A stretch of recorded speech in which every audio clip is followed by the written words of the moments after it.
In this lesson, we'll talk about the grammatical problem of shifts in time. Now, what is meant by shifts in time?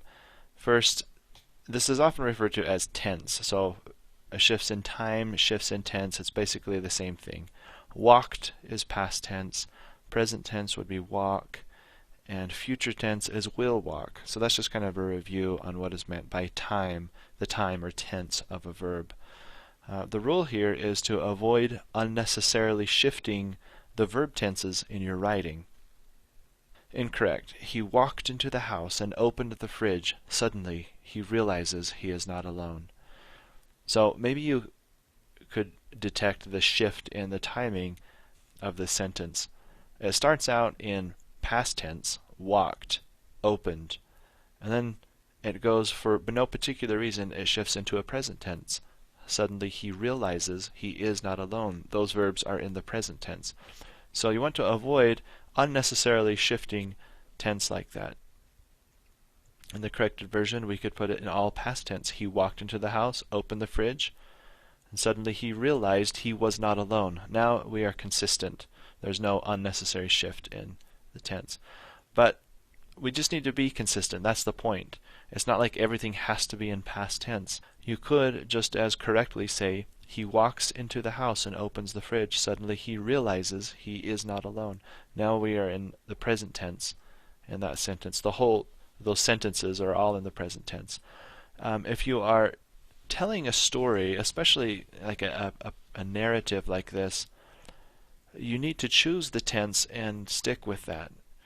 Sometimes writers do choose to write in the present tense. It can be a compelling way of telling a story because it gives the impression that you are there in the moment and the scene is unfolding right in the moment.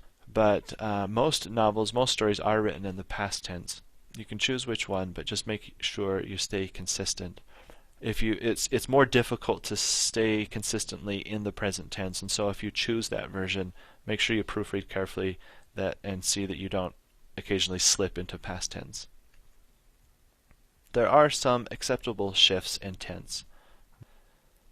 So an acceptable shift might look like this. Drunk driving is the leading cause of automobile accidents. Last year, more than 16,000 people died as a result of drunk driving. We go from the present tense, driving is the leading cause, to past tense, last year 16,000 people died. That verb is in the past tense. But that is an acceptable shift because drunk driving is the leading cause of automobile accidents. That is a present ongoing fact. That's not a fact that existed in the past.